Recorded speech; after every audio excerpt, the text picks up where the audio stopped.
Praise Lord, hallelujah. കർത്താവിൻ്റെ ധന്യനാമം വാഴ്ത്തപ്പെടുമാറാകട്ടെ. അനുഗ്രഹീതമായ നല്ല ഈ നിമിഷം കർത്താവിനെ സ്തുതിക്കുന്നു. ആത്മീയ ഈ സമ്മേളനത്തിൻ്റെ അധ്യക്ഷൻ പാസ്റ്റർ ജെയിംസ് ചാക്കോ, എനിക്ക് മുൻപായി തിരുവചനം ശുശ്രൂഷിച്ച കർത്താവിൻ്റെ ദാസൻ, വളരെ ആത്മീയ തികവോടെ ഗാന ശുശ്രൂഷ നിർവഹിക്കുന്ന കർത്താവിൻ്റെ ദാസൻ ടിബിൻ, എല്ലാ പ്രാർത്ഥനാ സഹകാരികൾക്കും യേശുക്രിസ്തുവിലുള്ള വന്ദനം. പ്രാർത്ഥനയോടെ ദൈവസന്നിധിയിലേക്ക് അടുത്തിയെല്ലാം പരിശുദ്ധാത്മാവിൻ്റെ ഹൃദയത്തിൽ പ്രേരണ തന്നത് സങ്കീർത്തന പുസ്തകം 23-ാം അധ്യായത്തിൻ്റെ 4-ാം വാക്യത്തിൽ നിന്ന് എൻ്റെ പ്രിയപ്പെട്ടവരോട് സംസാരിക്കാനാണ്. 23-ാം സങ്കീർത്തനം 4-ാം വാക്യം: കൂരിരുൾ താഴ്വരയിൽ കൂടി നടന്നാലും ഞാനൊരു അനർത്ഥവും ഭയപ്പെടുകയില്ല. നീ എന്നോടുകൂടെ ഇരിക്കുന്നുവല്ലോ, നിൻ്റെ വടിയും കോലും എന്നെ ആശ്വസിപ്പിക്കുന്നു. വളരെ സുപരിചിതമായ വേദഭാഗമാണ്. ഏതൊരു ക്രിസ്തുവിശ്വാസിക്കും ആഴമായ നിലയിൽ അറിവുള്ള വേദഭാഗമാണ്. ഒരു ക്രിസ്തു ഭക്തൻ്റെ ജീവിതത്തെ ഇവിടെ രേഖപ്പെടുത്തുന്നത് ആടും ഇടയനും എന്ന നിലയിൽ വെളിപ്പെടുത്തിയിരിക്കുകയാണ്. ദൈവം ഇടയനായും നാം അവൻ്റെ ആടുകളായും. ഈ സങ്കീർത്തനത്തിൻ്റെ ഏറ്റവും വലിയ പ്രത്യേകത, പ്രസൻറ്റ് കണ്ടിന്യൂസ് ടെൻസിലാണ് ഈ സങ്കീർത്തനം പോകുന്നത്. മറ്റു ചില വേദഭാഗങ്ങൾ പാസ്റ്റ് ടെൻസിൽ നിൽക്കുമ്പോൾ ഈ സങ്കീർത്തനം പ്രസൻറ്റ് ടെൻസിൽ ആരംഭിച്ച് ഫ്യൂച്ചർ ടെൻസിലേക്ക് മാറുകയാണ്.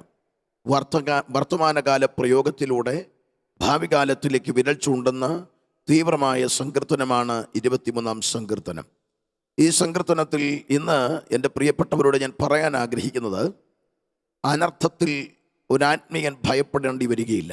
കാരണം അവനെ കൂടെ നിർത്തുന്ന, അവനോടൊപ്പം നടക്കുന്ന ദൈവസാന്നിധ്യം.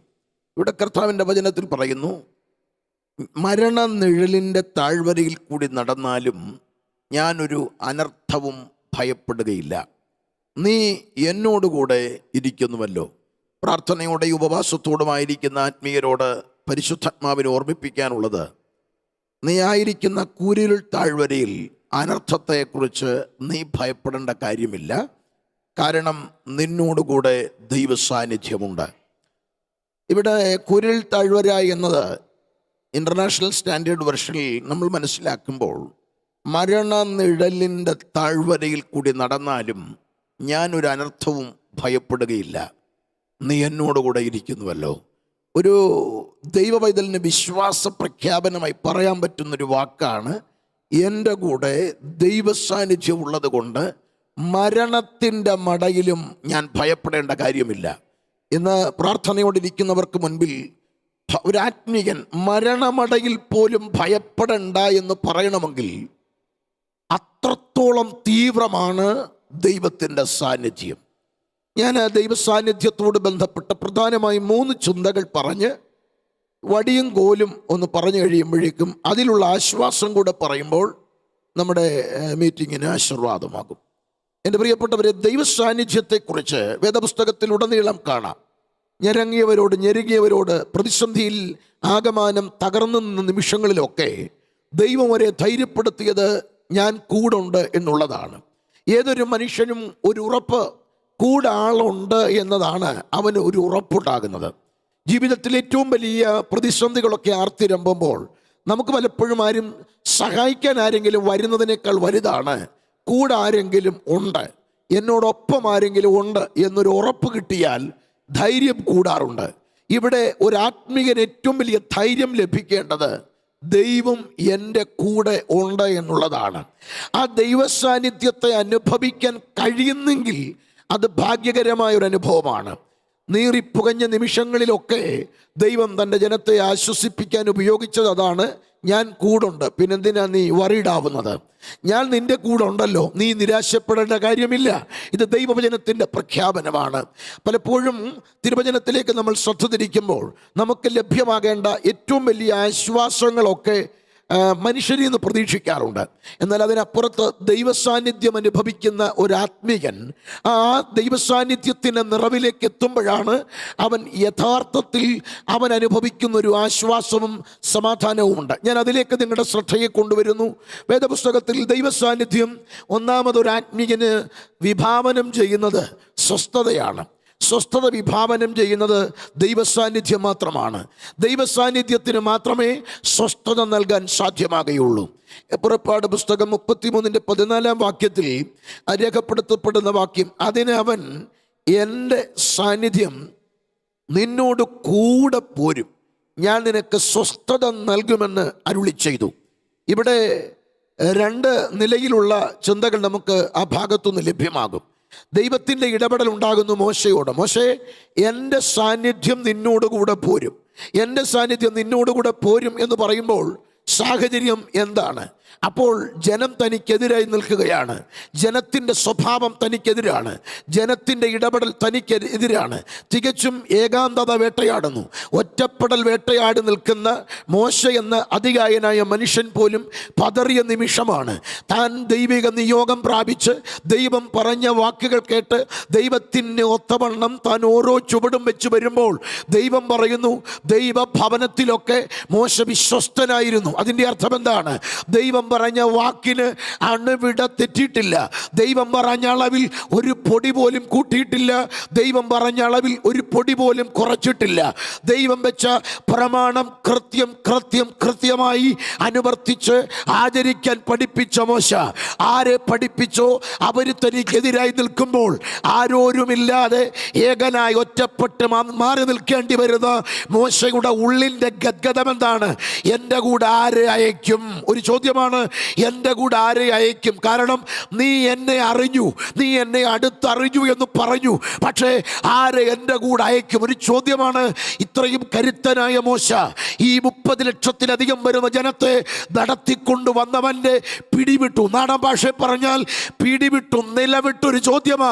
എനിക്കിപ്പോൾ ഒറ്റയ്ക്ക് പറ്റത്തില്ല, എനിക്കൊറ്റയ്ക്ക് നിൽക്കാൻ പറ്റത്തില്ല, എനിക്കൊറ്റയ്ക്ക് ചുവട് വെക്കാൻ പറ്റത്തില്ല. കാരണം എനിക്ക് എതിർപ്പ് 30 ലക്ഷം പേരാണ്. അവരുടെ ചോദ്യങ്ങൾ, അവരുടെ ഇടപെടലുകൾ, അവരുടെ വാക്കുകൾ, അവരുടെ പ്രവർത്തികൾ, അവരുടെ ചിന്താഗതികൾ എനിക്ക് വിരുദ്ധമായി നിൽക്കുമ്പോൾ ഞാൻ എങ്ങനെ ഇടപെടും? എൻ്റെ കൂടെ ഒരാളും വേണം. ഏകാന്തത പലപ്പോഴും നമ്മെ തകർത്ത് കളയും. ഒറ്റപ്പെടലാണ് നമ്മെ പലപ്പോഴും ആത്മഹത്യയിലേക്ക് കൊണ്ടെത്തിക്കുന്നത്. സ്നേഹിക്കാൻ ആരുമില്ലെന്ന തോന്നൽ, കൂടെ നിൽക്കാൻ ആരുമില്ലെന്ന തോന്നൽ പലപ്പോഴും നമ്മെ മാനസികമായ കടുത്ത സമ്മർദ്ദത്തിലാക്കുമ്പോൾ, അങ്ങനെ സമ്മർദ്ദത്തിനടിമപ്പെട്ട മോശയുടെ നിസ്സഹായതയുടെ ഒരു വാക്കാണ്, എൻ്റെ കൂടെ ആരെ അയക്കും? എൻ്റെ കൂടെ ആരെ അയക്കും? പലപ്പോഴും ഇത് പലരുടെയും ഹൃദയത്തിലെ ഒരു ചോദ്യം തന്നെയാണ്. എനിക്കാരുമില്ല. ഒരു ധൈര്യപ്പെടുത്തുന്ന സന്ദേശം എന്താണെന്നറിയാമോ? തിരുവചനം പറയുന്നു, കഷ്ടങ്ങളിൽ ഏറ്റവും അടുത്ത തുണയായിരിക്കുന്ന ഒരുവനുണ്ട്, അതാണ് നാം സേവിക്കുന്ന കർത്താവ്. അവൻ കഷ്ടങ്ങളിൽ ഏറ്റവും അടുത്ത തുണയാണ്. ലോകത്തിൽ നല്ല തുണകളുണ്ട്, തക്ക തുണയുണ്ട്, അടുത്ത തുണയുണ്ട്. നല്ല തുണ നല്ല കാലത്ത് മാത്രം കൂടിയിരിക്കും. നല്ല സാമ്പത്തിക ചുറ്റുപാട്, സൗന്ദര്യം നന്നായിരുന്നാൽ, ജോലി നന്നായിരുന്നാൽ, എല്ലാം നന്നായിരുന്നാൽ കൂടെ നിൽക്കുന്ന ഒരുപാട് പേരുണ്ട് ഇവിടെ. എന്നാൽ അതിൽ നിന്ന് വീണ്ടും ഒരു ചെറിയ കൂട്ടമാണ് തക്ക തുണ എന്ന് പറയുന്നത്. ജീവിതത്തിൻ്റെ എല്ലാ കാലത്തും സുഖദുഃഖ സമ്മിശ്രമായ സാഹചര്യത്തിൽ കൂടെ ഇരിക്കാൻ ദൈവത്താൽ വിധിച്ചാക്കി വെച്ച ഭാര്യാഭർത്തൃബന്ധമാണ് ആ തക്ക തുണ എന്ന പദത്തിൽ അന്തർലീനമായിരിക്കുന്നത്. എന്നാൽ അടുത്തൊരു പദമുണ്ട്. തക്ക തുണയ്ക്കും എത്താൻ കഴിയാത്ത ചില മേഖലകളുണ്ട്. ആ മേഖലകളിലേക്ക് ഇറങ്ങി വരാൻ കഴിവുള്ള അടുത്ത തുണ. തക്ക തുണ ഐസ്യുവിൻ്റെ അകത്ത് കയറാൻ പറ്റില്ല. തക്ക തുണയ്ക്ക് മരണം വരെ വരാൻ പറ്റുകയുള്ളൂ. തമിഴിൽ പ്രസിദ്ധമായ ഒരു കവിതയുണ്ട്. ആ കവിതയുടെ ആകത്തുകയെന്ന് പറഞ്ഞാൽ, വീട് വരെ ഉറവ്, വീതി വരെ മനൈവി, കാട് വരെ പിള്ളൈകൾ, കടൈസി വരെ യാരോ. അത് വളരെയേറെ പ്രസിദ്ധമായ കവിതയാണ്. അതായത് മരണം നടന്നു കഴിഞ്ഞാൽ ആ മരണത്തിൻ്റെ ആ വേദിയിൽ വീട്ടിൽ ബന്ധുക്കളൊക്കെ കടന്നു വരും. ഭാര്യ എവിടെ വരും? വഴി വരെ ഭാര്യ വരും. മക്കൾ എവിടെ വരെ വരും? ശ്മശാനം വരെ വരും. അതിനപ്പുറമുള്ള യാത്രയിൽ ആര് കൂടെ കാണും? ഇതാണ് മനുഷ്യൻ്റെ ജീവിതം. അതുകൊണ്ട് തന്നെ നമ്മൾ ഏറ്റവും കരുതിയവരും ഏറ്റവും സ്നേഹിച്ചവരും ഒക്കെ മരണം വരെ കൂടെ കാണുമെന്ന് പ്രതീക്ഷിക്കും. പക്ഷേ അതിനു മുൻപ് തന്നെ എത്ര തവണ നമ്മിൽ നിന്ന് അകന്നു മാറും. പ്രിയപ്പെട്ടവരെ. ഗർഭവതിയായി ലേബർ റൂമിലേക്ക് കയറുമ്പോൾ തന്നെ മരണം വരെ കൂടിരിക്കാമെന്ന് പറഞ്ഞയാൾ പുറത്ത് നിൽക്കേണ്ടി വരുന്നു. ഐസിയുവിലേക്ക് വരുമ്പോൾ ചില പ്രത്യേക സാഹചര്യത്തിൽ പുറത്ത് നമ്മെ നിർത്തേണ്ടി വരുന്നു. ചില പ്രത്യേക ഓപ്പറേഷൻ തിയേറ്ററുകളിലേക്ക് പ്രവേശിക്കുമ്പോൾ ഏറ്റവും പ്രിയപ്പെട്ട തക്കതുണകൾ പുറത്തു മാറുമ്പോൾ ഒരാശ്വാസം പറയാം, അടുത്ത തുണയായവന് നിന്റെ ഏതെല്ലാം അവസ്ഥയായാലും അരികത്തിറങ്ങാൻ കഴിയുമെങ്കിൽ ആരെയെല്ലാം അകറ്റി നിർത്തിയാലും സാരമില്ല, ദൈവത്തെ കൂടെ നിർത്തുന്നതാണ് ഒരാത്മികൻ ഏറ്റവും നല്ലത്. അതുകൊണ്ട് പ്രാർത്ഥിക്കേണ്ടത്, എനിക്ക് വേണ്ടത് ഒരു വ്യക്തി എന്ന നിലയിലല്ല, നിന്റെ സാന്നിധ്യം എൻ്റെ കൂടെ പോരുന്നില്ലെങ്കിൽ എന്നെ ഇവിടുന്ന് പുറപ്പെടുവിക്കരുതെന്ന് മോശയുടെ വാക്കിൻ്റെ ആഴമെന്താ? ഏതൊരു മനുഷ്യനേക്കാൾ ഏറ്റവും പ്രിയപ്പെട്ടത് എനിക്ക് ദൈവ സാന്നിധ്യമാണ്.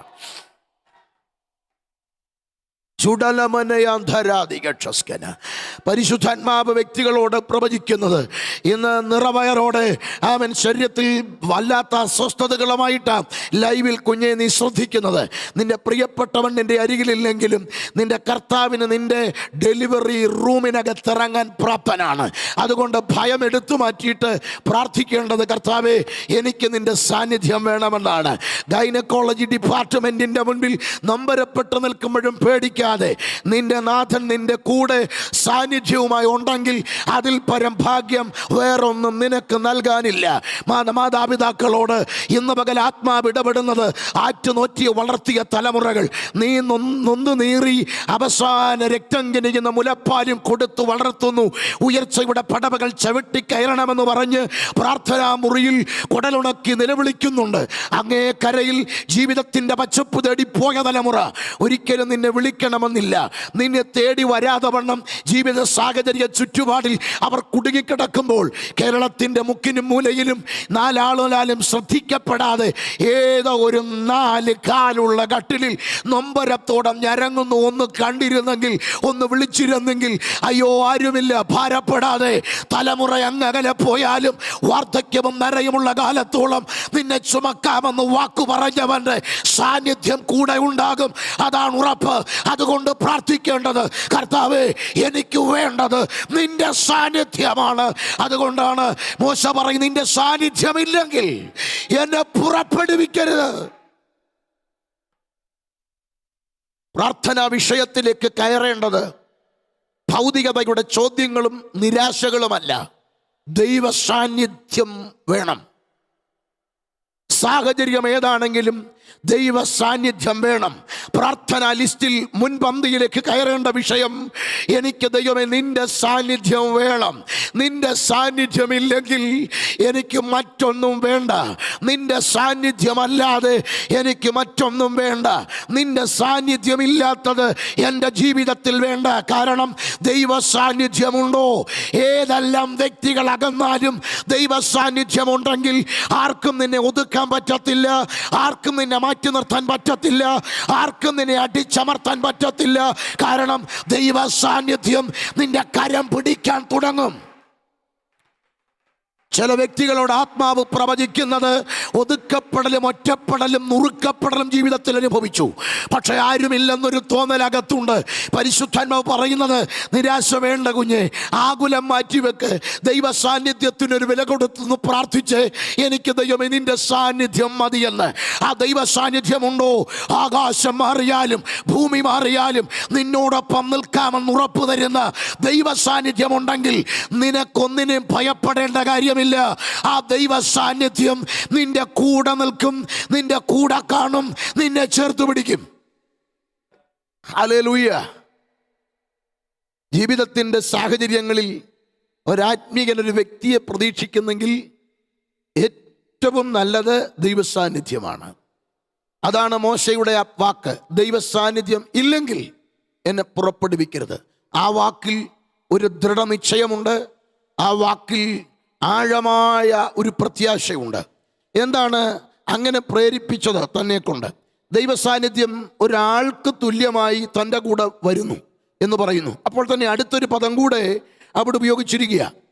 പുറപ്പാട് 33 വാക്യമാണ്, ആകയാൽ എന്നോട് കൃപയുണ്ടെങ്കിൽ നിന്റെ വഴി എന്നെ അറിയിക്കണം.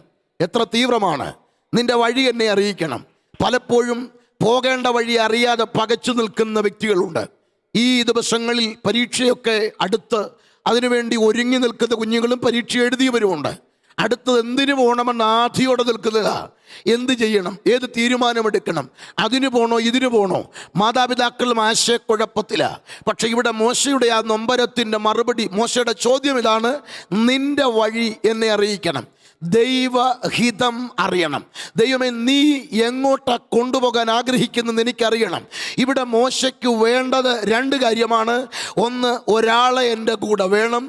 രണ്ട്, എനിക്ക് വേണ്ടത് നിൻ്റെ വഴിയുടെ ബ്ലൂ പ്രിൻ്റാണ്. അപ്പോൾ ഒന്നാമത് എനിക്ക് വേണ്ടത് എനിക്കെല്ലാം ഷെയർ ചെയ്യാൻ, എൻ്റെ സങ്കടങ്ങൾ അറിയാൻ എന്നെ മനസ്സിലാക്കുന്ന ഒരാൾ വേണം. രണ്ട്, എൻ്റെ കൂടെ വഴി അറിയാവുന്ന ഒരാളാണ് വേണ്ടത്. അതായത് ഇതിന് രണ്ടിനും ദൈവം കൊടുക്കുന്ന മറുപടി എൻ്റെ സാന്നിധ്യം. ഇന്ന് പകൽക്കാലം ആത്മാവ് പ്രവചിക്കുന്നത്, കുഞ്ഞെ, വഴി അറിയാതെ ആകുലപ്പെട്ട് നിൽക്കുമ്പോൾ നിന്റെ വഴിയിൽ നീ തോറ്റു കാണും. പക്ഷെ പേടിക്കണ്ട, നിനക്ക് ശുഭകരമായൊരു വഴി ഡിസൈൻ ചെയ്തിരിക്കുന്ന ദൈവം പറയുന്നു, ഞാൻ എൻ്റെ സാന്നിധ്യവുമായി നിന്നോടൊപ്പം വരാമെന്ന്. അപ്പോൾ ദൈവ സാന്നിധ്യത്തിന് രണ്ടാമത്തെ പ്രത്യേകത വഴി കാണിക്കുന്ന ദൈവമാണ്. അപ്പോൾ ഇവിടെയാണ് ഓരോ ദൈവമക്കളും അറിയേണ്ടത്, നമ്മെക്കുറിച്ചെല്ലാം കൃത്യമായ പദ്ധതി ദൈവത്തിനുണ്ട്. ദൈവത്തിന് ഓരോ വ്യക്തിയെക്കുറിച്ചും കൃത്യമായ പദ്ധതിയാണ്. ഈ ഭൂമിയിൽ ദൈവത്തിൻ്റെ പദ്ധതി എന്ന് പറഞ്ഞാൽ എല്ലാവരെയും കുറിച്ചുമുണ്ട്. സദൃശ്യവാക്യങ്ങൾ 16-ന്റെ 2, 3, 4 വാക്യത്തിൽ രേഖപ്പെടുത്തിയിരിക്കുന്ന പദങ്ങളുടെ കണ്ടന്റ് ഇതാണ്. പറയുന്നത് ഇങ്ങനെയാണ്: ദൈവത്തിന് സകലത്തെയും ദൈവം തൻ്റെ ഉദ്ദേശത്തിനായി സൃഷ്ടിച്ചിരിക്കുന്നു, അനർത്ഥ ദിവസത്തിന് വേണ്ടി ദുഷ്ടനെയും കൂടെ. അതിൻ്റെ അർത്ഥമുണ്ട്, സാത്താനെ ചമച്ചത് എന്തിനാണെന്ന് ചിലരുടെ ചോദ്യം. ചിലരുടെ കുടുക്ക് ചോദ്യമാണ്, സാത്താനെ എന്തിന് ദൈവം ഉണ്ടാക്കി? എൻ്റെ സ്നേഹിത, നരകം ദൈവം ഉണ്ടാക്കിയിട്ട് നരകത്തിലിടാൻ വേണ്ടി ആരെങ്കിലും വേണ്ടേ? അതിനു വേണ്ടിയാണ് സാത്താനെ നിർമ്മിച്ചത്. അപ്പോൾ സാത്താനെ കുറിച്ച് വരെ ദൈവത്തിന് അസാധാരണമായ ഒരു ഉദ്ദേശമുണ്ടെങ്കിൽ, യേശുവിനെ രക്ഷിതാവും കർത്താവുമായി ഹൃദയത്തിൽ സ്വീകരിച്ച നിന്നെക്കുറിച്ചുള്ള അവൻ്റെ പദ്ധതി, ആ ഹിതം എത്ര വലുതായിരിക്കും! ഇവിടെ നരകത്തിലിടാതെ സാത്താനെ കുറിച്ച് വരെ കൃത്യമായ പദ്ധതി കൃത്യമായി നിറവേറ്റുന്നത് അറിഞ്ഞ സാത്താൻ ചോദിക്കുന്നുണ്ട്, സമയത്തിന് മുൻപേ എന്നെ ദണ്ഡിപ്പിക്കാൻ വന്നത് എന്തിനാ? സാത്താന് വരെ പിടികിട്ടി ദൈവം തൻ്റെ മേൽ വെച്ച വഴിയുടെ ആഴം. അങ്ങനാണെങ്കിൽ യേശുവിനെ ഹൃദയത്തിൽ രക്ഷിതാനാഥനുമായി സ്വീകരിച്ച കുഞ്ഞെ, നിന്റെ ജീവിതത്തിൻ്റെ ഇന്നിൻ്റെ നിരാശയുടെ അടിസ്ഥാനം അറിയണ്ടേ? ആ വഴിയുടെ ആഴം അറിയുന്നില്ല. നിന്നെ വിളിച്ചത് എന്തിനാണെന്നുള്ള ഉത്ബോധം നിനക്കില്ല. നിന്റെ മേലുള്ള ദൈവിക പദ്ധതി എന്താണെന്ന് നിനക്കറിയില്ല. ആ ദൈവിക പദ്ധതിയുടെ പ്രത്യേകത റോമാലേഖനത്തിൽ വായിക്കുന്നത്, ആ ദൈവിക പദ്ധതി നന്മയാണ്, പൂർണ്ണതയാണ്, പ്രസാദമാണ്. അതറിഞ്ഞാൽ ജീവിതം ധന്യമാകും കേട്ടോ. നിന്നെക്കുറിച്ചുള്ള ദൈവിക പദ്ധതിയുടെ സ്വഭാവം എന്ന് പറഞ്ഞാൽ അത് നന്മയാണ്, അത് പ്രസാദമാണ്, അത് പൂർണ്ണമാണ്. അപ്പോൾ ആ ദൈവഹിതത്തിലേക്ക് ഒരുവൻ എത്തുന്നത് ദൈവ സാന്നിധ്യത്തിലൂടെയാണ്. അങ്ങനാണെങ്കിൽ ഈ രണ്ട് കാര്യങ്ങൾ മോശ ചോദിക്കുമ്പോൾ ദൈവത്തിന് മറുപടിയായി ഒന്നേ പറയാനുള്ളൂ: എൻ്റെ സാന്നിധ്യം നിൻ്റെ കൂടെ പോരുമെന്ന്. അങ്ങനാണെങ്കിൽ ദൈവ സാന്നിധ്യം ജീവിതത്തിൽ വേണമെന്ന് മോശ ശഠിക്കുന്നതിൻ്റെ ആകത്തുക നിങ്ങൾക്ക് മനസ്സിലായോ? മോശയുടെ ആഗ്രഹം, എനിക്കിനി ലോകത്തൊരുവനും എൻ്റെ കൂടെ വേണ്ട, എനിക്ക് നിൻ്റെ സാന്നിധ്യം മതി. എങ്ങോട്ട് പോകണമെന്നത് എനിക്കിനി ആരും പറഞ്ഞു തരണ്ട, നിൻ്റെ സാന്നിധ്യം എന്നെ വഴികാട്ടും. അതിൻ്റെ ഏറ്റവും നല്ല തെളിവല്ലേ നമ്മൾ മനസ്സിലാക്കുമ്പോൾ കറവ മാറിയ പശുക്കളുമായി, മുലകുടി മാറിയ ആ പശുക്കളെ കിടാക്കളെ മാറ്റി ആ പശുക്കളുമായി ഇതാ പെട്ടകം പോകുന്നൊരു യാത്ര നിങ്ങൾ കാണണം. ആ പശുക്കളെയും പശുക്കളുമായി നിയമപ്പെട്ടകവും ഏന്തി ആ യാത്ര നിങ്ങൾ ശ്രദ്ധിച്ചാൽ മനസ്സിലാകും. ആ വണ്ടി വലിക്കുന്ന മൃഗങ്ങൾക്ക് വഴി കാണിച്ചു കൊടുക്കാൻ ആരുമില്ല. പക്ഷേ ആ വണ്ടിയുടെ മുകളിലുള്ള നിയമപ്പെട്ടകത്തിൻ്റെ മുകളിലെ കൃപാസനത്തിൽ ഇറങ്ങുന്ന ഷെഖേന, ദൈവത്തിൻ്റെ സാന്നിധ്യം ആ മൃഗങ്ങൾക്ക് പോകേണ്ട വഴി കൃത്യമായി കാണിച്ചെങ്കിൽ, ഇന്ന് ആത്മാവിൽ പ്രാർത്ഥനയോടെ ദൈവ സാന്നിധ്യം മതിയെന്ന് കൊതിക്കാൻ തുടങ്ങ്. ദൈവമേ, നിന്റെ കൃപ മതിയെന്ന്, നിന്റെ കൃപ മതിയെന്ന്, നിന്റെ സാന്നിധ്യം മതിയെന്ന് ഒന്ന് പ്രാർത്ഥിച്ചു തുടങ്ങിക്കേ. നിന്റെ വഴിയിൽ ഇതുവരെ നീ കാണാത്ത, ഇതുവരെ നീ അനുഭവിക്കാത്ത, ഇതുവരെ കണ്ടിട്ടില്ലാത്ത ദൈവപ്രവർത്തിയുടെ എൻകൗണ്ടറുകൾ നിന്റെ ലൈഫിൽ വെളിപ്പെടുത്താൻ എൻ്റെ ദൈവം വിശ്വസ്തന. പ്രാർത്ഥനയൊന്ന് മോഡിഫൈ ചെയ്യേ. എനിക്ക് വേണ്ടത് ദൈവമേ നീയാണ്. പ്രാർത്ഥനകൾ, പ്രാർത്ഥനാ വിഷയങ്ങൾ സസൂക്ഷ്മമൊന്ന് പരിശോധിച്ചിട്ട് പ്രാർത്ഥനയുടെ ഒന്നാം വിഷയത്തിലേക്ക് കയറട്ടെ. ഒന്നുമില്ലെങ്കിലും എനിക്ക് നിന്റെ സാന്നിധ്യം മതിയെന്ന്. ഒരു ദിവസം പോലും നിന്റെ സാന്നിധ്യം അനുഭവിക്കാതിരിക്കാൻ എനിക്ക് പറ്റില്ലെന്ന് മോശ പറഞ്ഞ വാക്ക്. അതായത് മോശയോട് ദൈവം പറയുന്നു, എൻ്റെ സാന്നിധ്യം കൂടെ പോരും, ഞാൻ നിനക്ക് സ്വസ്ഥത നൽകും. മോശ രണ്ട് കാര്യം ചോദിക്കുമ്പോൾ ദൈവം എൻ്റെ സാന്നിധ്യം എന്ന് പറഞ്ഞിട്ട് പറഞ്ഞു, അത് രണ്ടും കൂടാതെ ഒന്നുകൂടെ ഞാൻ തരും, ഞാൻ നിനക്ക് സ്വസ്ഥത തരുമെന്ന്. എൻ്റെ സാന്നിധ്യമുണ്ടോ, എതിർപ്പ് വരട്ടെ, നിനക്ക് സ്വസ്ഥത ഉണ്ടാകും. നിനക്ക് നേരെ ആരെല്ലാം എറിയാൻ കല്ലെടുക്കട്ടെ, ഞാൻ നിനക്ക് സ്വസ്ഥത തരും. നിനക്ക് നേരെ എതിർപ്പുകൾ തലപൊക്കട്ടെ, ഞാൻ നിനക്ക് സ്വസ്ഥത തരും. അബീരാം നാദാം കൂട്ടുകെട്ടുണ്ടാക്കട്ടെ, ഞാൻ നിനക്ക് സ്വസ്ഥത തരും. ഏതെല്ലാം വെല്ലുവിളികൾ നിനക്ക് നേരെ തലപൊക്കട്ടെ, ഞാൻ നിനക്ക് സ്വസ്ഥത തരും. പരിശുദ്ധാത്മാവ് ചില അഭിഷിക്തന്മാരോട് ഇടപെടുന്നത്, വ്യക്തികൾ നിനക്ക് നേരെ ഒരുക്കിയ ഗ്രൂപ്പുകൾ ക്ഷീണിക്കാതെ ദൈവ സാന്നിധ്യത്തെ പ്രതി നീ മുൻപോട്ട് ചുവടുവെക്ക്. ദൈവ സാന്നിധ്യം വേണമെന്ന്, ദൈവ സാന്നിധ്യം മതിയെന്ന് നീ ഒന്ന് ആശിച്ചു തുടങ്ങിക്കേ. നിനക്ക് സ്വസ്ഥത തന്ന് പ്രതിസന്ധികളുടെ മീതെ നിന്നെ നിർത്താൻ എൻ്റെ ദൈവം വിശ്വസ്തനാണ്. ദൈവ സാന്നിധ്യം സ്വസ്ഥത നൽകുന്നു. അതുകൊണ്ട് ഭക്തൻ കൂരിരുൾ താഴ്വരയിൽ ഭയപ്പെടില്ല. രണ്ടാമത്തെ കാര്യം സങ്കീർത്തനം 31:20 നീ അവരെ മനുഷ്യരുടെ കൂട്ടുകെട്ടിൽ നിന്ന് വിടുവിച്ചു, നിന്റെ സാന്നിധ്യത്തിൻ്റെ മറവിൽ മറയ്ക്കും. നീ അവരെ നാവുകളുടെ വക്കാണത്തിൽ നിന്ന് രക്ഷിച്ച് ഒരു കൂടാരത്തിനകത്ത് ഒളിപ്പിക്കും. പ്രിയപ്പെട്ടവരെ, ദൈവസാന്നിധ്യം ഒരാത്മികനിൽ ചെയ്യുന്ന രണ്ടാമത്തെ കാര്യമാണ്. ദൈവസാന്നിധ്യം മനുഷ്യരുടെ കൂട്ടുകെട്ടിൽ നിന്ന് വിടുവിച്ച് നിന്റെ സാന്നിധ്യത്തിൻ്റെ മറവിൽ മറയ്ക്കും. ദൈവസാന്നിധ്യം കാണപ്പെടുന്നതല്ല, മനസ്സിലാക്കണം. ദൈവസാന്നിധ്യം എന്ന് പറയുന്നത് കാണപ്പെടുന്ന ഒരു യാഥാർത്ഥ്യമല്ല, അനുഭവിക്കാൻ കഴിയുന്നതാണ്. അതൊരു പക്ഷേ നിങ്ങളുടെ നഗ്ന നേത്രങ്ങൾ കൊണ്ട് കാണാൻ കഴിയില്ല. കാരണം ദൈവത്തിൻ്റെ ഗ്ലോറി നഗ്ന നേത്രങ്ങൾ കൊണ്ട് കാണാൻ പറ്റില്ല. അപ്പം ദൈവത്തിൻ്റെ ഗ്ലോറി നിനക്ക് അനുഭവിക്കാൻ പറ്റും. ആ അനുഭവത്തിൻ്റെ ഒന്നാണ് ഞാൻ പറഞ്ഞത്. അതിൽ 3 കാര്യമാണുള്ളത്. ഒന്ന്, മോശയുടെ ആ വാക്കിൽ നിന്ന് നമുക്ക് മനസ്സിലാക്കുമ്പോൾ ഒരു വ്യക്തി എന്ന നിലയിൽ കൂടെ കാണും. 2, ദൈവഹിതത്തിൻ്റെ ബ്ലൂ പ്രിൻ്റ് കാണിച്ചു തരും. 3, സമാധാനം ഓഫർ ചെയ്യുക. അടുത്ത കാര്യമാണ് ഏറ്റവും നിർണായകമാണ്, ദൈവ സാന്നിധ്യത്തിൻ്റെ മറവിൽ നിന്നെ മറയ്ക്കും.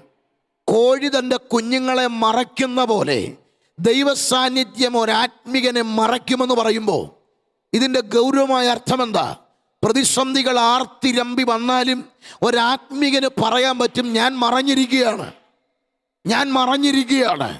ആ അതുകൊണ്ട് ആ വേദപുസ്തകത്തിൻ്റെ പഴയ നിയമ താളുകളിലെല്ലാം വരുന്നൊരു വാക്കുണ്ട്, നീ എന്നെ ഒളിപ്പിച്ചെങ്കിൽ കൊള്ളായിരുന്നു. ഇയ്യോബ് പറയുകയാണ്. ദാവീദ് ആവർത്തിക്കുന്ന പദമുണ്ട്, നിന്റെ കൂടാരത്തിൻ്റെ മറവിൽ എന്നെ മറയ്ക്കണം. അപ്പോൾ ഈ വാക്കുകളുടെ എല്ലാം അർത്ഥം മറയ്ക്കുക, ഒളിപ്പിക്കുക, അത് ദൈവം ചെയ്യണം. എവിടെയാണ്? സർവശക്തൻ്റെ നിഴലിൻ്റെ കീഴിൽ. അപ്പോൾ സർവശക്തൻ്റെ നിഴലിൻ്റെ കീഴിലേക്ക് ഒരാത്മീകൻ അഭയം പ്രാപിക്കുക എന്ന് പറയുമ്പോൾ ദൈവ സാന്നിധ്യത്താൽ മറയ്ക്കപ്പെടുകയാണ്. ഞാൻ അതിൻ്റെ ആശയം എന്താണെന്ന് ഞാൻ പറയാം. എൻ്റെ പ്രിയപ്പെട്ടവരെ, പുതിയ നിയമത്തിൽ ഇതിന് ആശയമുണ്ട്. ഇന്ന് ക്രിസ്തു ഭക്തൻ മറയപ്പെട്ടിരിക്കുക. രക്ഷിക്കപ്പെട്ട ദൈവമക്കളെക്കുറിച്ച് കൊലോസ്യ ലേഖനം 3 പറയുന്നത്, നിങ്ങൾ മരിച്ചു, നിങ്ങളുടെ ജീവൻ ക്രിസ്തുവിനോടുകൂടെ ദൈവത്തിൽ മറഞ്ഞിരിക്കുക. ഇന്ന് നാം ഇവിടെ ആയിരിക്കുമ്പോൾ, നമ്മൾ ഈ പബ്ലിഷൻ സ്റ്റുഡിയോയിൽ നാം ഒരുമിച്ചായിരിക്കുന്നു. വിവിധ ഭൂഖണ്ഡങ്ങളിൽ വിവിധ ടൈം സോണിലായിരിക്കുമ്പോൾ നമുക്ക് ചുറ്റും നോക്കുമ്പോൾ കാണത്തക്കവണ്ണമായി ഒന്നുമില്ല. പക്ഷേ സ്വർഗം പറയുന്നു, ഇത് പിശാചിനും അറിയാവുന്ന കാര്യമാണ്. ദൈവം പറയുന്നത് എന്താണെന്നറിയാമോ? എൻ്റെ മറവിലാണ് നീ ആയിരിക്കുന്നത്, ഞാൻ നിന്നെ മറച്ചിരിക്കുക. നിനക്കത് കാണാൻ പറ്റുന്നില്ല, പക്ഷെ ഞാൻ മറച്ചിരിക്കുക. സാത്താനും കൃത്യമായിട്ടറിയാം, ഇവരെ തൊടാൻ പറ്റത്തില്ല, ഇവരുടെ മേലൊരു സീലുണ്ട്, ഇവർ മറയപ്പെട്ടവരാണ്. ഒരു ആത്മീകന് ലഭിക്കുന്ന ഏറ്റവും വലിയ പ്രൊട്ടക്ഷൻ ദൈവ സാന്നിധ്യത്തിൻ്റെ മറവിൽ മറയ്ക്കുമെന്നതാണ്. ഇതൊരു ആത്മീകൻ്റെ അകത്തേക്ക് കയറിയാൽ അവൻ്റെ അകത്തുനിന്ന് പുറത്തേക്ക് വരുന്നത് നിരാശയുടെ വാക്കല്ല, വെല്ലുവിളിയുടെ ശബ്ദമാണ്. പൗലോസ് പറയുന്ന പദം കണ്ടില്ലേ?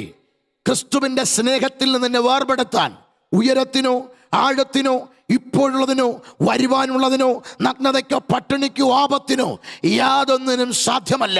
കാരണം ഞാൻ മറഞ്ഞിരിക്കുകയാണ്. ഞാൻ മറയുന്നത് ദൈവ സാന്നിധ്യത്തിൻ്റെ മറവിലാണ്.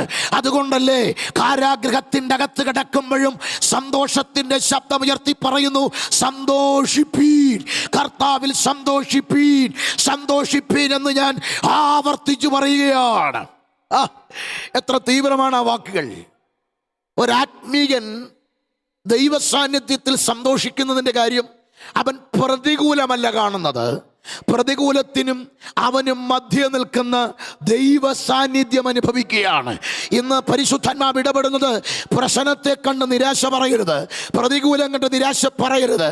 പ്രതികൂലത്തിനും നിനക്ക് മധ്യേ ഇറങ്ങി നിൽക്കുന്ന താമ്ര കവചമാണ് ദൈവ സാന്നിധ്യം. ദൈവ സാന്നിധ്യത്തിൻ്റെ സംരക്ഷണ അത് നിന്റെ കണ്ണുകൾക്കപ്പുറത്താണ്, നിന്റെ ചിന്തകൾക്കപ്പുറത്താണ്. എതിർപ്പുകളുടെ മീതെ നിന്നെ പ്രൊട്ടക്റ്റ് ചെയ്യുന്ന ദൈവ സാന്നിധ്യത്തിൻ്റെ സംരക്ഷണ കവചം. ഹല്ലേലൂയ! എൻ്റെ പ്രിയരെ, ദൈവസാന്നിധ്യത്തിൻ്റെ മറയ്ക്കുന്ന അനുഭവം, സംരക്ഷണം. ഏലിയ പ്രവാചകനെ ദൈവം മറയ്ക്കുക, ശരിക്കും മറയ്ക്കുക, ഒളിപ്പിച്ചു എന്നൊക്കെ പറയുമ്പോൾ ഏലിയാവ് പാർത്തത് കെരീത്തില്ല. ഏലിയാവ് പാർത്ത കെരീത്ത്. രാവിലെയും വൈകിട്ടും കാക്ക വരുന്നു, അവിടെ അപ്പം കൊണ്ട് കൊടുക്കുന്നു. ഏലിയാവ് സുഖകരമായി ഇറച്ചിയൊക്കെ കഴിച്ച് ആയിരിക്കുന്നു. നമ്മൾ കരുതുന്ന പോലെ ഏലിയാവിനെ ദൈവം ആ കെരീത്തിലാക്കി വെച്ചത് 6 മാസമാണ്. ഏലിയാവിൻ്റെ എതിര് ആഹാബാണ്, ഏലിയാവിൻ്റെ എതിര് ഇസബേലാണ്. ഈ ആഹാബും ഇസബേലും എന്ന് പറയുമ്പോൾ രാജ്യത്തിൽ ഏറ്റവും നിർണായക ശക്തിയായി നിൽക്കുന്ന, ദൈവിക പദ്ധതിയെ തകിടം മറിക്കാൻ നിൽക്കുന്ന കൂട്ടത്തിൽപ്പെട്ടതാണ്. അപ്പോൾ ഈ ആഹാബിൻ്റെയും ഇസബേലിൻ്റെയും കുടില തന്ത്രങ്ങളോടെ ആഹാബിൻ്റെ ഇസബേലിൻ്റെയും കിങ്കരന്മാർ ചെറിയ പോക്കറ്റ് റോഡുകൾ വരെ ഏലിയാവിനെ തേടി തേടി തേടി അലയുമ്പോൾ ഏലിയാവിൻ്റെ മൂക്കിന് താഴെ കെരീത്തിലിരുത്തി ഏലിയാവിനെ പോറ്റി എൻ്റെ ദൈവത്തിൻ്റെ ആ പ്രവൃത്തി നിങ്ങൾ ആലോചിച്ചിട്ടുണ്ടോ? ഏലിയാവിനെതിരെ ആഹാബിൻ്റെ കിങ്കരന്മാർ എല്ലാ മുക്കും മൂലയും അരിച്ചു പെറുക്കുമ്പോൾ കെരീത്ത് തോടിൻ്റെ അരികിൽ സുഖമായി 6 മാസം ഏലിയാവിനെ പോറ്റിയത്.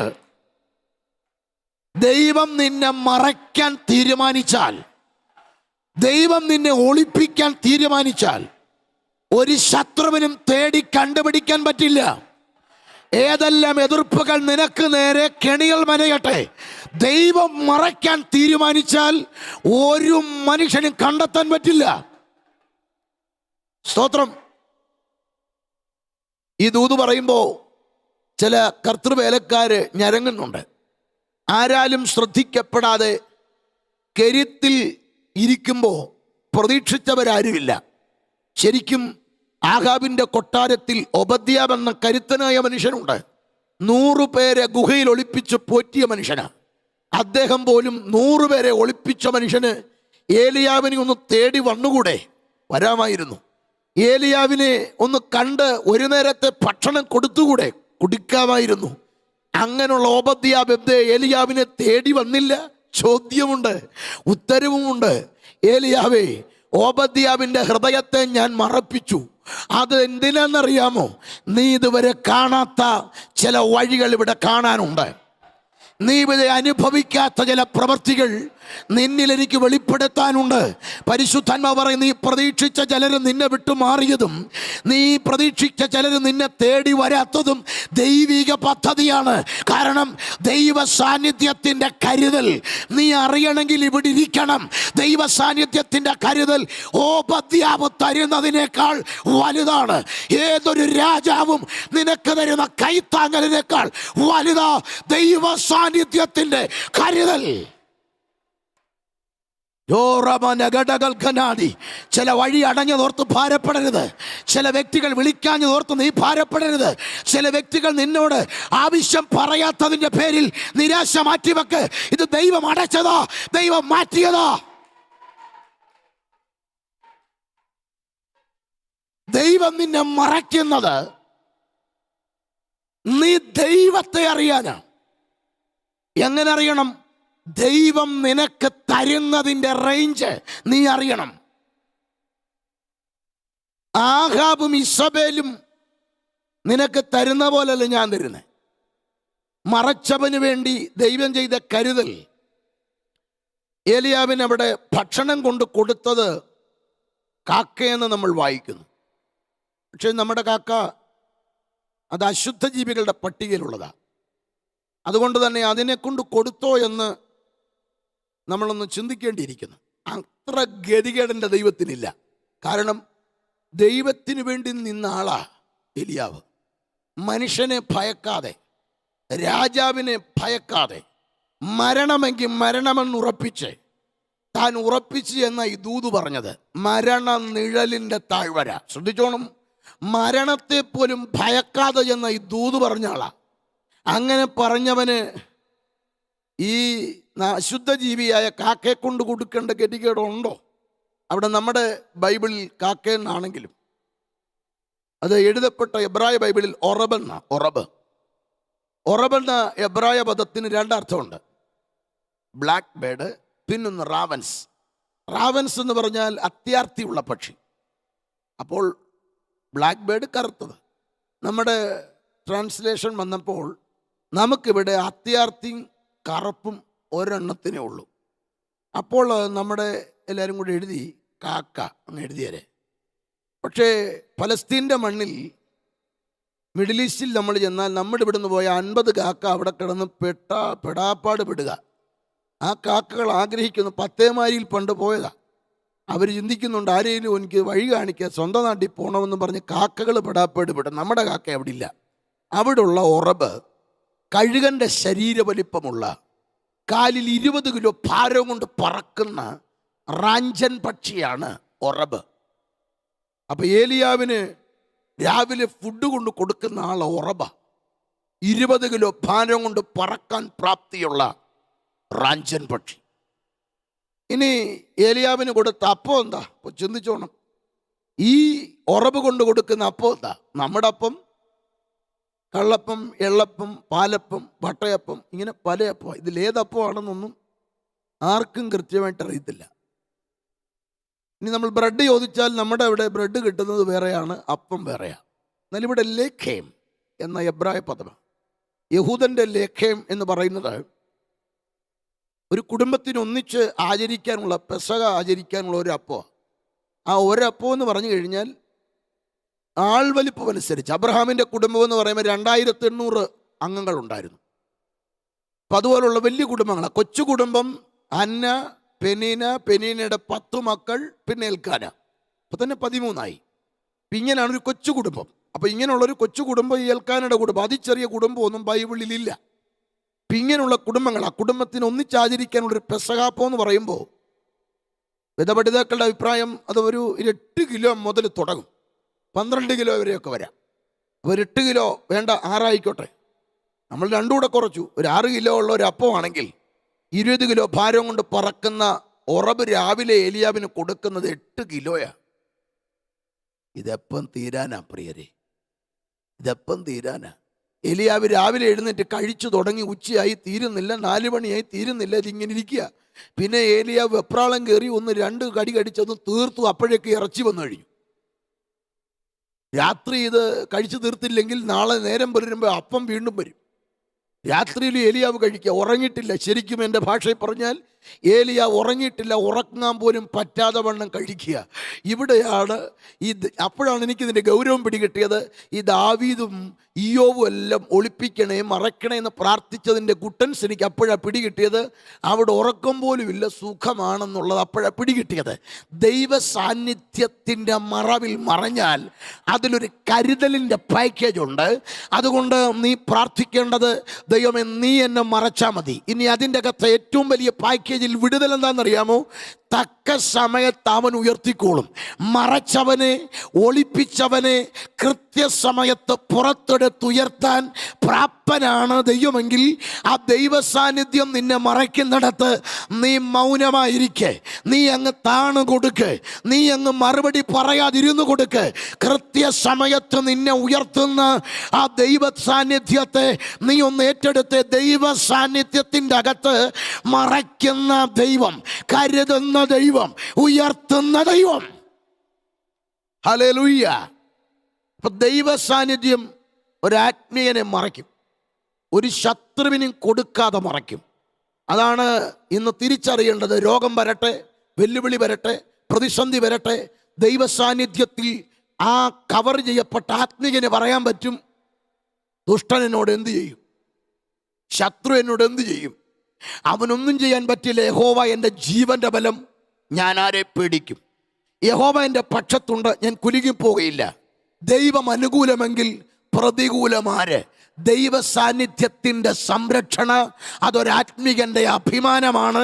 അവൻ്റെ ആഗ്രഹമായി മാറണം, അതവൻ്റെ ജീവിതത്തിൻ്റെ ലക്ഷ്യമായി മാറണം. ദൈവ സാന്നിധ്യത്തിൻ്റെ മൂന്നാം ഭാഗം ആവർത്തന പുസ്തകം 4:38 എഴുതിയിരിക്കുന്നു.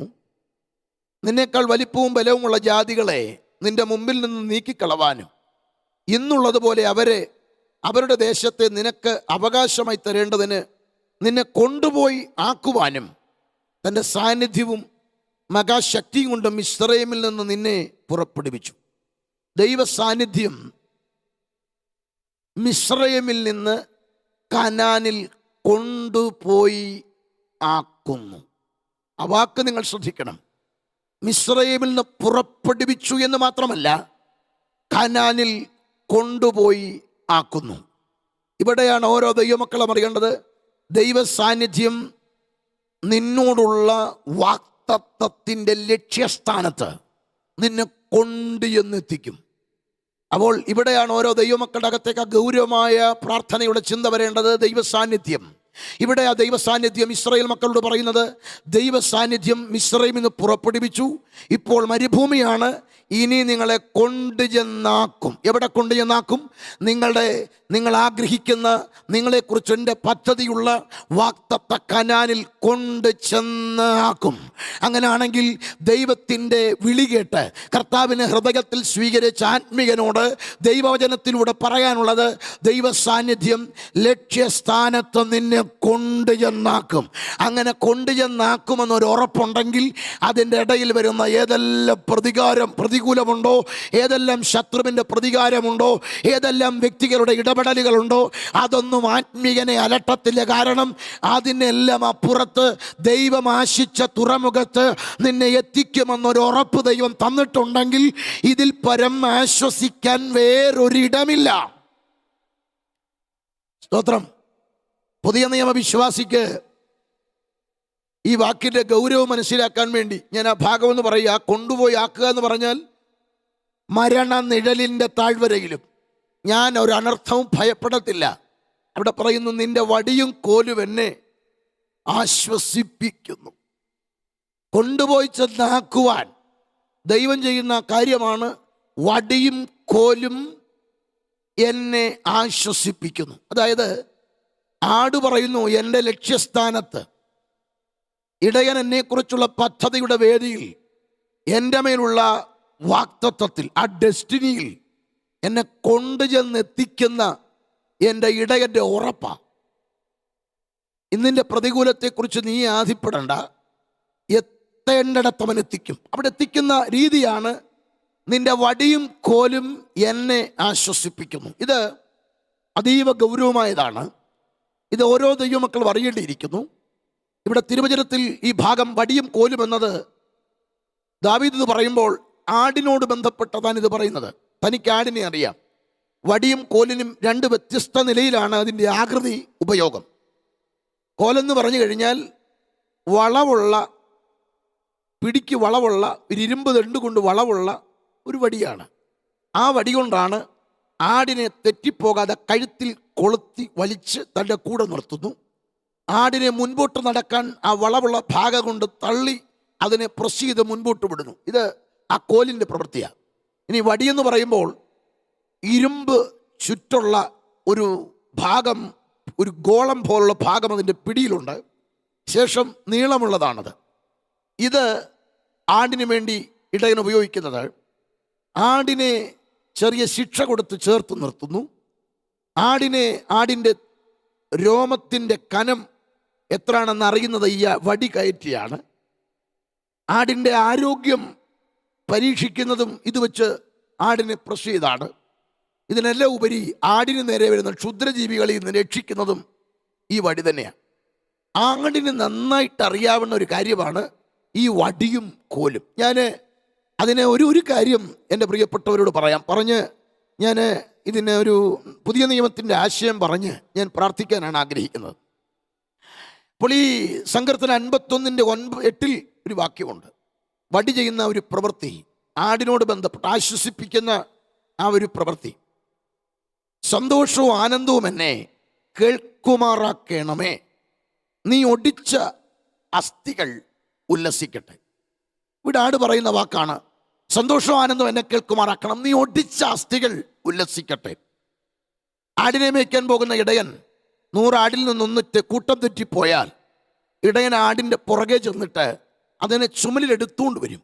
ചുമലിലെടുത്തുകൊണ്ട് വരുമ്പോൾ 99 ആടും ആഹ്ലാദത്തിലും സന്തോഷത്തിലുമാണ്. ചുമലിലിരിക്കുന്ന ആട് അതിനേക്കാൾ ആഹ്ലാദത്തില്ല. കാരണം എൻ്റെ ഇടയൻ എന്നെ കളഞ്ഞില്ല, എന്നെ ആഴമായി സ്നേഹിക്കുന്ന, അല്ലെങ്കിൽ പിന്നെ എന്നെ എടുത്തുകൊണ്ട് വരില്ലല്ലോ. ചില ദിവസം കഴിയുമ്പോൾ ഈ ആട് വീണ്ടും തെറ്റും. അപ്പോൾ ഇടയൻ 99നെ വിട്ടിട്ട് ഒന്നിൻ്റെ പുറകെ പോകും. ഇത്തവണ ഇടയൻ ആടിനെ കയറ് കെട്ടി വലിച്ചോണ്ടാ വരിക.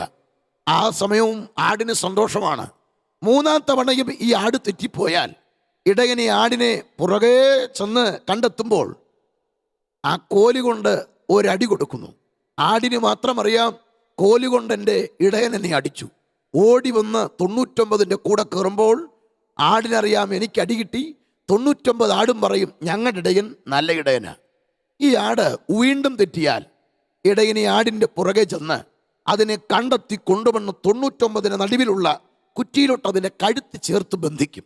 ശേഷം അതിൻ്റെ ഓടാൻ സഹായിച്ച കാലുകൾ വലിച്ചു പിടിച്ച് ആ കോലുകൊണ്ട് അതിൻ്റെ മുൻകാലുകൾ രണ്ടും തല്ലി തല്ലി തല്ലി അങ്ങ് ഓടിക്കും.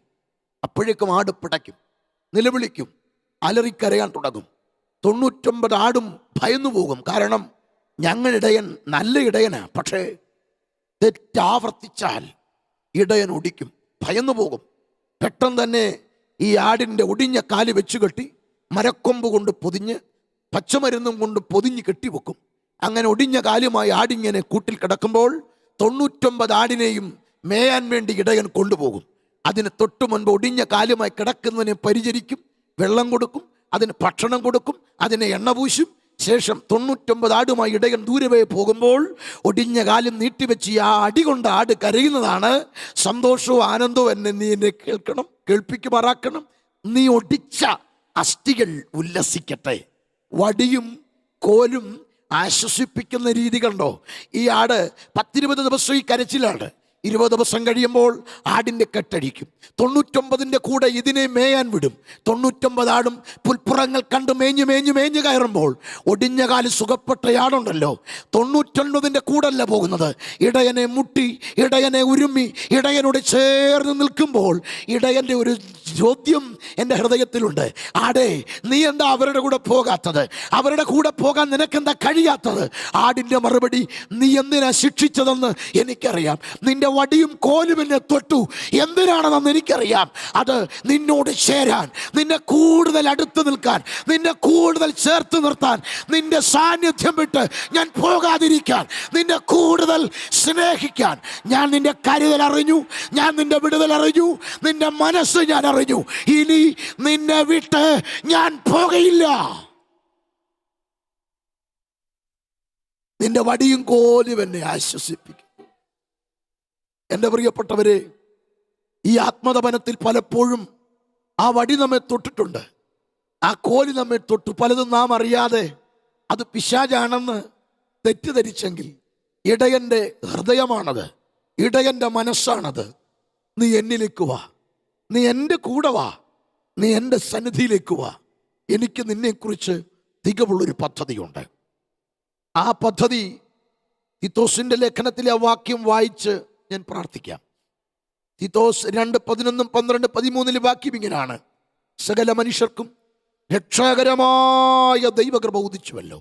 നാം ഭാഗ്യകരമായ പ്രത്യാശയ്ക്കായിട്ടും മഹാദൈവവും നമ്മുടെ രക്ഷിതാവുമായ യേശുക്രിസ്തുവിൻ്റെ തേജസ്സിൻ്റെ പ്രത്യക്ഷതയ്ക്കായിട്ടും കാത്തുകൊണ്ട് ഭക്തിയോടും പ്രപഞ്ചമോഹങ്ങളും വർജിച്ചിട്ട് ഈ ലോകത്തിൽ സുബോധത്തോടും ഭക്തിയോടും നീതിയോടും ജീവിച്ചു പോരേണ്ടതിന് അത് നമ്മെ ശിക്ഷിച്ചു വളർത്തുന്നു. പുതിയ നിയമത്തിലെ വടിയും കോലിൻ്റെയും പ്രവൃത്തി കണ്ടോ? ഈ ലോകത്തിൽ ശിക്ഷിച്ചു വളർത്തുന്നു. ആര്? ദൈവകൃപ. ദൈവകൃപ, ദൈവത്തിൻ്റെ സാന്നിധ്യം നമ്മെ ശിക്ഷിച്ചു വളർത്തുന്നു. എവിടെ? ഈ ലോകത്തിൽ. എന്തിന്? 7 കാര്യങ്ങൾക്ക് വേണ്ടി. 7 കാര്യങ്ങൾ. അതുകൊണ്ട് പലതും നമ്മൾ കരുതുന്നത് പോലെ സഹോദരങ്ങളെ സാത്താനല്ല. പ്രിയപ്പെട്ടവരെ, നമ്മെ സ്നേഹിക്കുന്ന നമ്മുടെ പ്രാണനാഥൻ്റെ വടിയും കോലും നമ്മെ തൊടുന്നുണ്ട്. കാരണം നീ ആയിരിക്കുന്നത് മരണനിഴലിൻ്റെ താഴ്വരയിലാണ്. ഈ മരണനിഴലിൻ്റെ താഴ്വര കടന്നാൽ നിത്യവീടാണ്. ഈ മരണനിഴലിൻ്റെ താഴ്വരയിൽ നീ ജീവിച്ചവൻ്റെ കൂടെ പോരണം. ഈ കൂരിഴ് താഴ്വര നീ കടന്നവൻ്റെ കൂടെ പോരണം. ഇത് കണ്ണുനീർ താഴ്വരയാണ്. ഇവിടെ നിനക്ക് സ്ഥിരവാസമില്ല. ഇവിടെ നിനക്ക് റെസ്റ്റ് ചെയ്യാൻ ടൈമില്ല. ആ ഇടയൻ്റെ കൂടെ ഓടിപ്പോകാൻ ഇടയൻ്റെ വടിയും കോലും നിന്നെ തൊടുന്നുണ്ട്. പലയിടത്തും നീ കുടുങ്ങുമ്പോൾ, പലയിടത്തും നീ സ്റ്റക്കാകുമ്പോൾ, പലയിടത്തും നീ അവനെ നകരുമ്പോൾ അവൻ്റെ വടി നിന്നെ തൊടുന്നുണ്ട്. ഇന്നത് മാറാൻ ഏറ്റവും നല്ല വഴി, കർത്താവേ നിന്റെ സാന്നിധ്യം മതി, നിന്റെ ഹിതം മതി, നീ എന്നെ മറച്ചാൽ മതി, നിന്നെ അല്ലാതെ മറ്റൊന്നും ഞാൻ ആഗ്രഹിക്കുന്നില്ല എന്ന് പകൽ അങ്ങനൊരു തീരുമാനത്തിലേക്ക് വരാൻ കഴിഞ്ഞാൽ നാം അനുഭവിക്കുന്നൊരാശ്വാസമുണ്ട്. ഒരു നിമിഷം തലകളെ വണക്കിക്കാട്ടെ. പരിശുദ്ധാത്മാവ് കുടുംബങ്ങളോടും വ്യക്തികളോടും ഇടപെടുകയാണ്. ദൈവസന്നിധിയിൽ ഒന്ന് ഒരുമിച്ച് എഴുന്നേൽക്കാൻ പറ്റുമോ പ്രിയപ്പെട്ടവരെ? ഒരുമിച്ച് ഒന്ന് എഴുന്നേറ്റാട്ടെ. പരിശുദ്ധാത്മാവ് വ്യക്തമായി ഇടപെടുന്നു കുടുംബങ്ങളോട്. ലൈവിൽ പ്രാർത്ഥനയോടെ പങ്കെടുക്കുന്നവർ, വിവിധ ടൈം സോണിൽ പ്രാർത്ഥനയോടെ പങ്കെടുക്കുക. പരിശുദ്ധാത്മാവ് പറയുന്നു, ഒന്ന് മാത്രം ഞാൻ ആഗ്രഹിക്കുന്നു. അത് ഭക്തന്മാരുടെ ആഗ്രഹമാണ്. കർത്താവേ, നിന്നെ മാത്രം, നീ മാത്രം മതി, നിന്റെ സ്നേഹം മാത്രം മതി, നീയാണ് എനിക്ക് എല്ലാറ്റിനേക്കാൾ വലുത്. അങ്ങനൊരു തീരുമാനത്തിലേക്ക് എത്താൻ കഴിയുമെങ്കിൽ ചില ഭയങ്ങൾ മാറാൻ പോകുകയാണ്. ദൈവസാന്നിധ്യമാണ് വലുത്. ദൈവസാന്നിധ്യമാണ് വലുത്. ദൈവസാന്നിധ്യം കൂടെയുണ്ടോ ചില വഴികൾ തുറക്കാൻ പോകുകയാകട്ടോ. ദൈവസാന്നിധ്യം കൂടെയുണ്ടോ നീ ആ കരുതൽ അനുഭവിക്കാൻ പോകുകയാ. ദൈവസാന്നിധ്യം കൂടെയുണ്ടോ നിന്റെ പ്രശ്നം ചെറുതാകാൻ പോകുകയാ. ദൈവസാന്നിധ്യം കൂടെയുണ്ടോ വെല്ലുവിളികൾ തോറ്റോടാൻ പോകുകയാ. ദൈവസാന്നിധ്യം കൂടെയുണ്ടോ നിത്യതയിലേക്കുള്ള യാത്രയിൽ കൂടുതൽ ഊർജം കൈവരിക്കാൻ പോകുകയാണ്. അതുകൊണ്ട് കുഞ്ഞെ പ്രാർത്ഥിക്കേണ്ടത്, കർത്താവേ നിന്റെ സാന്നിധ്യം മതി എനിക്ക്. നിന്റെ സാന്നിധ്യം ഇല്ലെങ്കിൽ എന്നെ പുറപ്പെടുവിക്കരുത്. ആ ദൈവ സാന്നിധ്യം ജീവിതത്തിൽ അളവില്ലാതെ അനുഭവിക്കുന്ന ഒരാത്മികന് മാത്രം പറയാൻ പറ്റണം, ഞാൻ ഭയപ്പെടത്തില്ല, ഞാൻ ഭയപ്പെടത്തില്ല, എൻ്റെ കൂടെ ദൈവ സാന്നിധ്യമുണ്ട് എന്ന് പകലിൽ ഈ നിമിഷം പരിശുദ്ധാത്മാവ് ചില വ്യക്തികൾ ഇടപെടുന്നത് ദൈവ സാന്നിധ്യം ഒരു കവിഞ്ഞൊഴുക്ക് നിന്നെ ഇനി ഒതുക്കാൻ, ഒഴിവാക്കാൻ, മാറ്റി നിർത്താൻ കഴിയാതെ വണ്ണം ആ ദൈവ സാന്നിധ്യത്തിന്റെ അസാധാരണമായ ഒരു പകർച്ച.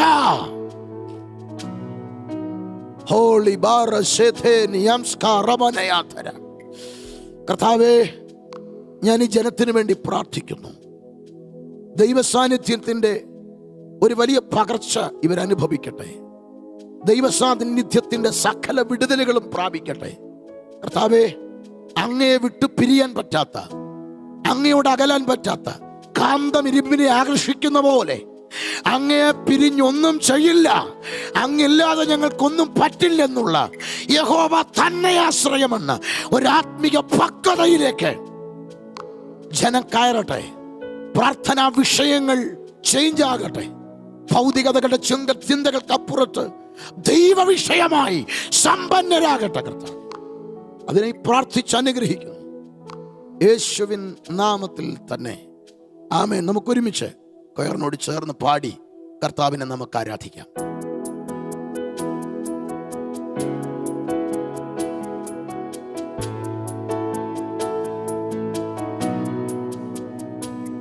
പകൽക്കാലം കഴിയുമെങ്കിൽ ആ കരങ്ങളെല്ലാം ഒന്ന് ഉയർത്തി ഒന്ന് ചേർന്നൊന്ന് പറഞ്ഞ്, കർത്താവ് എൻ്റെ ആശ്രയം മുഴുവൻ അങ്ങിലാണ്. ഞാൻ അങ്ങിൽ ആശ്രയിക്കുന്നത് കൊണ്ട് ഞാൻ ചേർന്ന് പറയും, ഞാൻ ഭാഗ്യവാനെന്ന്. ഒന്ന് ചേർന്ന് വിശ്വസിച്ചുകൊണ്ട് ഈ വരികൾ ചേർന്ന്, ഓ ജീസസ്,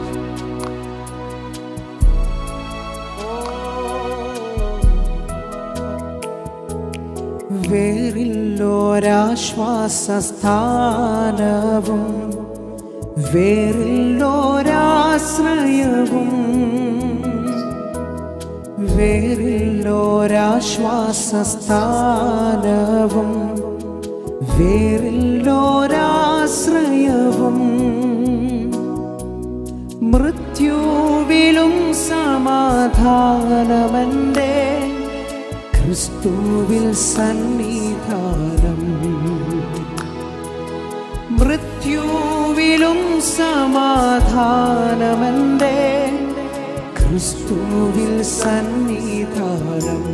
യേശു സന്നിധാനം, യേശു സന്നിധാനം, എന്തോരു സമാധാനം. അഴലും മനസ്സിന് അരുളും സുഖദാനം. അഴലും മനസ്സിന് അരുളും സുഖദാനം. വേദനയേറുന്ന നേരവും സോദരർ മാറുമ്പോഴും, വേദനയേറുന്ന നേരവും സോദരർ മാറുമ്പോഴും, ഓ മാറാത്ത സ്നേഹിതനാമേശുവിൻ മാറിൽ ഞാൻ ചാരിടുമേ. മാറാത്ത സ്നേഹിതനാമേശുവിൻ മാറിൽ ഞാൻ ചാരിടുമേ. യേശു സന്നിധാനം, എന്തോരു സമാധാനം. അഴലും മനസ്സിന് അരുളും സുഖദാനം. അഴലും മനസ്സിന് അരുളും സുഖദാനം.